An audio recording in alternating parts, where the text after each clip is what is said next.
बोलो जयकारा, बोल मेरे श्री गुरु महाराज की जय। सौभाग्यशाली प्रेमी गुरुमुखों, इंसान के जीवन में तीन चीजें हैं: भावना, विश्वास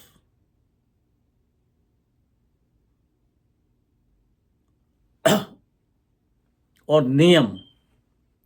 ये तीनों चीजें ऐसी हैं, ये इंसान को सुख भी देती हैं और दुख भी देती हैं। आपकी भावना कैसी है, आपके विचार कैसे हैं, उसके मुताबिक आपको सुख दुख मिलता है। और आपका विश्वास कैसा है, उसके मुताबिक आपको रिजल्ट मिलता है। और नियम एक ऐसी चीज है कि अगर आप नियमों का पालन करोगे तो आपको सुख ही सुख मिलेंगे। अगर आपने नियमों का पालन नहीं किया तो इसके अपोजिट हो जाएगा। एग्जाम्पल तौर पे, आप किसी दूसरे कंट्री में जाते हो तो उस कंट्री में जाकर आप अपने नियम चलाओ कि भाई हमारे ये नियम हैं तो हम इन नियमों के मुताबिक चलेंगे, या हमारी ये करेंसी है ये यहाँ पे चलेगी। तो ऐसा तो नहीं होगा, क्योंकि उस कंट्री के नियमों के मुताबिक चलोगे तो आपको सुख मिलेगा। आप एयरपोर्ट पे जाते हो तो उनके नियम बने हुए हैं, उन नियमों को फॉलो करोगे तो आपको हर तरह से सुख सुविधा मिलेगी। अगर नहीं किया तो वो आपको परेशान करेंगे। अगर आप किसी के घर जाते हो, अब उसके घर जाकर उसके घर के जो नियम हैं वो नियमों के मुताबिक अगर आप चलते हो तो वो आपको वहाँ पे हर तरह का सुख सुविधा हर तरह से आपको मिलेगी, आपकी खूब इज्जत मान भी होगी। अगर वहाँ जाकर आपने नियम का पालन नहीं किया, आपने बोला जी हमारे घर पे तो 6 नौकर हैं, आपके यहाँ तो हम तो काम नहीं कर सकते, आपके यहाँ नौकर नहीं है, तो फिर क्या होगा? तो उनको तो परेशानी होगी, तो फिर आपके लिए भी तो परेशानी खड़ी हो जाएगी। तो इसलिए संसार के अंदर नियमों का पालन करना भी बहुत जरूरी है। जहाँ पे भी जाओ, जो भी नियमों का पालन करता है उसे हमेशा सुख ही सुख मिलते हैं। जो नहीं करता तो उसके अगेंस्ट हो जाता है। अब देखो, दो दोस्त थे, यार थे दो। अब वो अपना एक यार ने बोला भाई चलो हम भगवान शंकर के ऊपर हर रोज जल चढ़ाने जाया करेंगे। दूसरा नास्तिक था, वो कहता भैया तू जल चढ़ा, मैं तो नहीं जल चढ़ाऊंगा, मैं तो पत्थर मार के आऊँगा, क्योंकि मेरे लिए तो वो पत्थर है, तेरे लिए भगवान है, तो मैं तो ऐसा नहीं कर सकता। अब रोज़ जाएं और रोज़ नियम के मुताबिक अपना जल चढ़ाएं, वो पत्थर मार के आ जाए। एक दिन ऐसा हुआ कि बहुत आंधी तूफान आ गया। जो जल चढ़ाने वाला था वो सोच में पड़ गया कि इतना आंधी तूफान है तो मैं तो आज नहीं तो कल चढ़ा लूँगा, वो तो रह गया। और जो दूसरा पत्थर मारने वाला था वो कहता है भैया मैंने अपना नियम नहीं तोड़ना, मैं अपने जो नियम बनाया है उसके मुताबिक चलना है, मेरी जो भावना है उसी के मुताबिक चलना है, और मेरा जो विश्वास है उसके मुताबिक चलना है। मैं तो पत्थर मार के आना है, चाहे कितनी भी आंधी हो, कितना भी बारिश हो। जब इतने बारिश तूफान के अंदर वो जब पत्थर मारने गया तो वहाँ पे जब पत्थर मारा तो भगवान शंकर प्रकट हो गए और उन्होंने बोला मांगो, जो मांगोगे तुम्हें मिलेगा। वो कहता है मैंने पत्थर मांगा तो आप मुझे वरदान दे रहे हैं।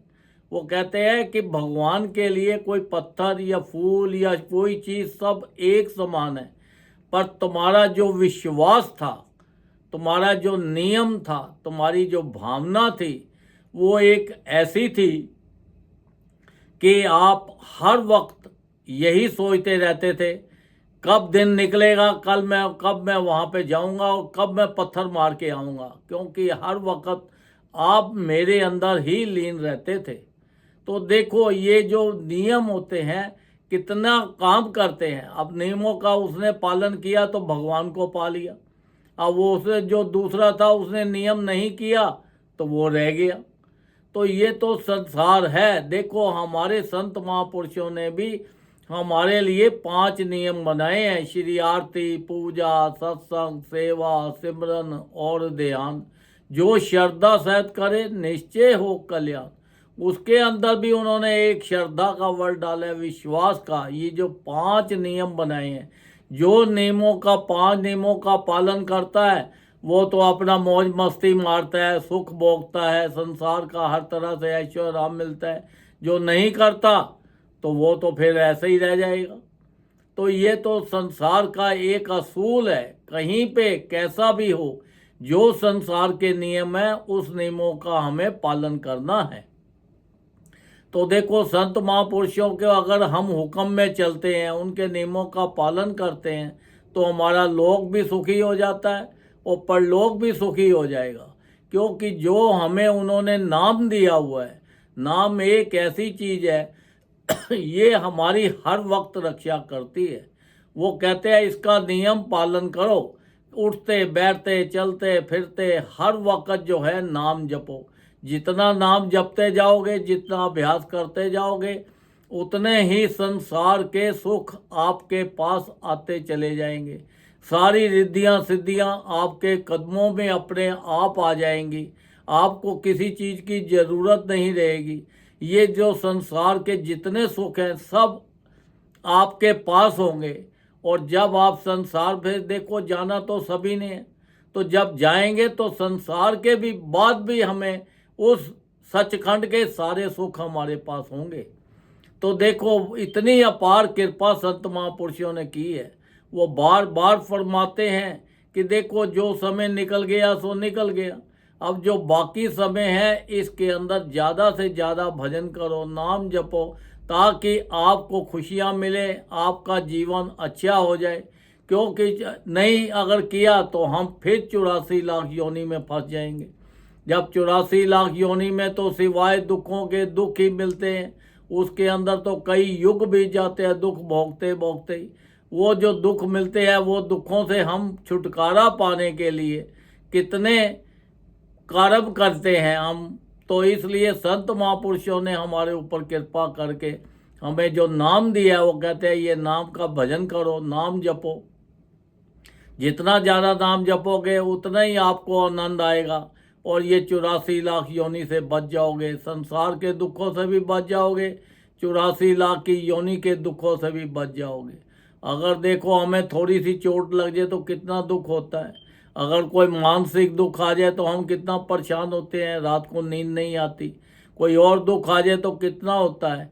ये तो एक नाम मात्र है जिसके अंदर 84 लाख योनि में युगों के युग बीत जाते हैं हमें दुख भोगते भोगते।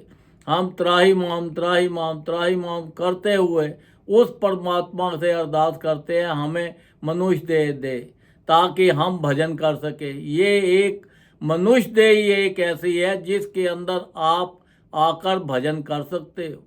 जितने देवी देवता हैं वो भी उस परमात्मा से कहते हैं कि देखो हमें भी एक बार ये मनुष्य योनि में भेजो, पृथ्वी पर भेजो, ताकि पृथ्वी पर जाकर हम भजन करके इसका लाभ उठा सके। क्योंकि भजन सभी के भागों में नहीं लिखा हुआ।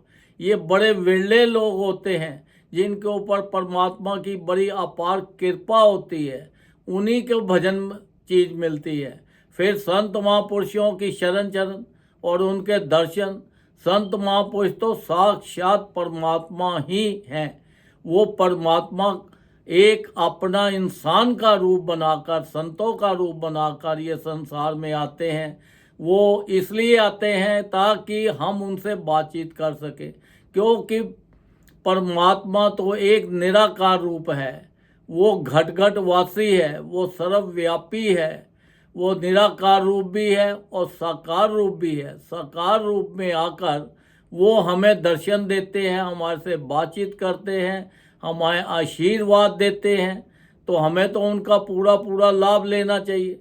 क्योंकि वो तो अपना एक सेकंड के अंदर हजारों लाखों करोड़ों रूप बना लेते हैं। वो तीनों लोकों में हर जगह पहुंच जाते हैं, हमारे हर दुख तकलीफ को दूर कर देते हैं। चाहे हम देश में बैठे हो, विदेश में बैठे हो, कहीं पे भी बैठे हो, किसी गुफा में बैठे हो, कहीं पे भी हो, जब हम उनको याद करते हैं तो वो हमारे पास ही है। जो उन्होंने नाम दिया है, ये नाम जो है वो खुद ईश्वर का ही नाम है, ईश्वर ही वही नाम है। तो ये नाम की इतनी कीमत है, ये सभी को नहीं मिलता। ये हमारे ऊपर बड़ी अपार कृपा की है परमात्मा ने, जो हमें ये नाम मिला है। तो हमें इतनी कीमती चीज़ को हम गंवा रहे हैं। और ये जो संसार के अंदर जो हमें ये शरीर मिला है, ये शरीर एक किराए का घर है, ये शरीर हम नहीं है। हर इंसान यही सोचता है कि मैं, ये जो शरीर है यही मैं हूँ। एक्चुअल के मैं तो वो हूँ जो बोल रहा हूँ, देख रहे हैं, सुन रहे हैं, वो मैं है। हम इस शरीर के अंदर कुछ टाइम के लिए आए हैं, परमानेंट नहीं है। ये जो श्वास हमें मिले हैं, इतने कीमती श्वास हैं कि तीनों लोगों की एक श्वास की कीमत डाल दे तो वो भी कम पड़ती है। तो ये इतने कीमती श्वासों को जो हम लोगों की निंदा में, बुराई में, चुगली में, इधर उधर की चीज़ों में लगा रहे हैं, सांसारिक चीज़ों में व्यस्त कर रहे हैं, तो ये देखो हम कितने सोचने की बात है कि इतनी कीमती चीज़ को हम कितनी आसानी से गवाते जा रहे हैं। क्योंकि ये चीज़ हमें बार बार नहीं मिलनी, ये श्वास हमें बार बार नहीं मिलने, ये शरीर हमें बार बार नहीं मिलना। तो इसलिए ये जो है हमें जो मिला है, ये किराए का शरीर है, ये हमें कभी भी किसी वक्त भी छोड़ के जाना पड़ सकता है। तो इसलिए हमें इतना कीमती समय मिला है और इतनी चीज़ है, तो हम इसका पूरा पूरा लाभ उठाएं। उस परमात्मा ने हमारे ऊपर इतनी अपार कृपा करके जो हमें ये शरीर दिया है, उसके अंदर श्वास दिए हैं, फिर तंदुरुस्ती दी है, फिर इतनी अच्छी हमें संगत मिली है, इतने अच्छा हमें नाम मिला है। तो देखो हमें तो हर इतनी अपार कृपा होने के बाद भी अगर हम आनंद ना ले, फिर तो हमारे जैसा मूर्ख कौन होगा। तो हमें तो ये चीज़ों का पूरा पूरा लाभ लेना है, सत्संग सुनना है। जब सत्संग सुनो तो सत्संग के अंदर बैठो, ऐसा नहीं हो कि काम कहीं और कर रहे हैं, सत्संग चल रहा है, उसका लाभ सत्संग में जाके भी लाभ नहीं मिलता। तो इसीलिए ये संसार के अंदर एक चीज़ याद रखो कि कहीं पे भी जाओ, विश्वास के साथ अपना उसके अंदर तन से, मन से, धन से, हर तरह से ये सोच लो कि देखो हम ये जो काम कर रहे हैं, उसी काम के अंदर अगर आप मन लगाएंगे तो आप कामयाब हो जाएंगे। अगर आप नौकरी करते हो तो नौकरी के अंदर पूरा ध्यान नहीं दोगे तो क्या होगा, आपकी नौकरी चली जाएगी। अगर बिजनेस के अंदर पूरा ध्यान नहीं दोगे तो क्या होगा, आपका बिजनेस नहीं चलेगा।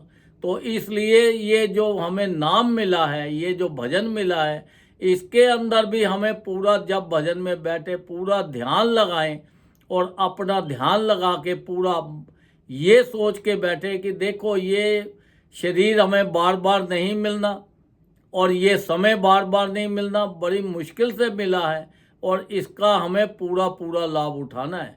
क्योंकि संसारिक चीज़ें तो सब यहाँ की यहीं रह जानी है, ये तो सब मिथ्या है, ये हमारे साथ कोई भी चीज़ जाने वाली नहीं है। जिन चीज़ों के पीछे भाग रहे हैं, ये जब हम भजन करते हैं, ये सब चीज़ें खुद ब खुद हमारे पास आ जाती है। तो इतनी कीमती चीज़ है जो हर चीज़ की मिल सकती है इसको जपने से। देखो संसार में जब आप संत महापुरुषों के पास जाते हो तो उनको बोलते हो कि देखो हमारे बेटे की शादी हो जाए, हमारे यहाँ बच्चे हो जाए, हमारा बिजनेस चल जाए, हम प्रॉपर्टी ले लें, हम गाड़ी ले लें, तो वो क्या फरमाते हैं, संत महापुरुष फरमाते हैं नाम जपो सब ठीक हो जाएगा। तो देखो नाम में कितनी ताकत है। तो इसलिए हमें इसका पूरा पूरा लाभ उठाना है, संत महापुरुषों के बनाए हुए हुक्म में चलना है, उनके नियमों का पालन करना है, ताकि हमारा लोग भी सुखी हो जाए और हमारा परलोक भी सुखी हो जाए। तो देखो धन्ना जट था, उसने विश्वास किया तो परमात्मा को बुलाकर और उससे अपने खेतों को जोता दिया। ये विश्वास की बात है। अगर आप विश्वास के साथ अपना नाम जपते हो तो फिर देखो आपके पास सुखों संसार के और परलोक के सुखों की कोई कमी नहीं रहेगी। हर तरह से आपकी मौज ही मौज रहेगी और इतनी कीमती चीज़ को आप पाकर अपना लोक भी सुखी कर लोगे और परलोक भी सुखी कर लोगे। जो मनुष्य देह मिली है ये भी आपका सफल हो जाएगा और संत महापुरुषों को भी बड़ी प्रसन्नता होगी कि देखो ये जीव हमारे पास आया है तो इसका कल्याण हो गया, दुखों से इसका छुटकारा हो गया। देखो लोक परलोक दोनों सुखी करने के लिए 3 चीज़ों का याद रखना है, भावना, विश्वास और नियम। तीनों चीज़ों का पालन करो तो देखो संसार के अंदर सुख ही सुख मिलेगा, हर तरह से मौज ही मौज रहेगी। आपका लोक भी सुखी हो जाएगा और आपका परलोक भी सुखी हो जाएगा। बोलो जयकारा बोल मेरे श्री गुरु महाराज की जय।